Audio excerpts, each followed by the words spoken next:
Let's talk about the word forgiveness and why this is a double-edged sword, and why the world of therapy has found that at once upon a time it was a way for victims to heal, and they needed to do it in order to get past their pain and their trauma. And now we're realizing that that's the worst thing that you can do for a trauma survivor of abuse.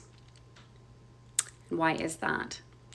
There's going to be many of you out here that don't agree with me on this philosophy, but my personal perspective, and it's funny because lots of people, therapists, different people have a different perspective, but forgiveness is crap.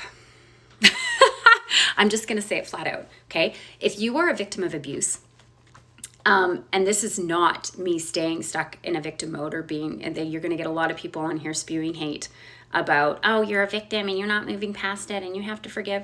No, very much you can move past it, you can heal, and you cannot have anger, bitterness, resentment, and hatred towards the person that's inflicted pain on you.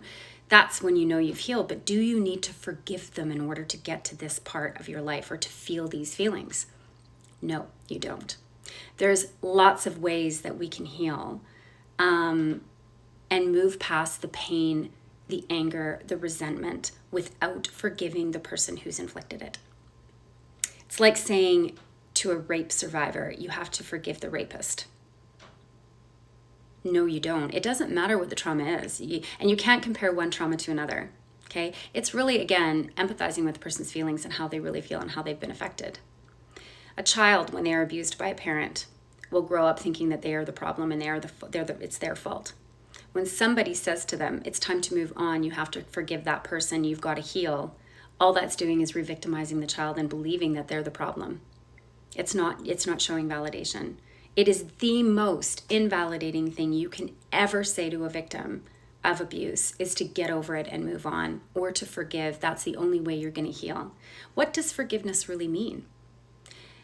For the most part, it's for the person who's been victimized, and it's for them to get past the resentment, basically saying to the abuser, I'm letting go of the anger, I'm letting go of the resentment, I'm moving on, I'm healing, and that, I forgive you for all of the stuff. It depends on the person, it depends on the circumstances. But no, you don't have to forgive anybody, because the other side of forgiveness is often, in cases of abuse, is letting the abuser off the hook for thinking that what their behavior towards you was not bad, and that you're allowing them to believe that they were forgiven, so therefore it's okay. Stay tuned for part 2. I'm going to dig in a little deeper here.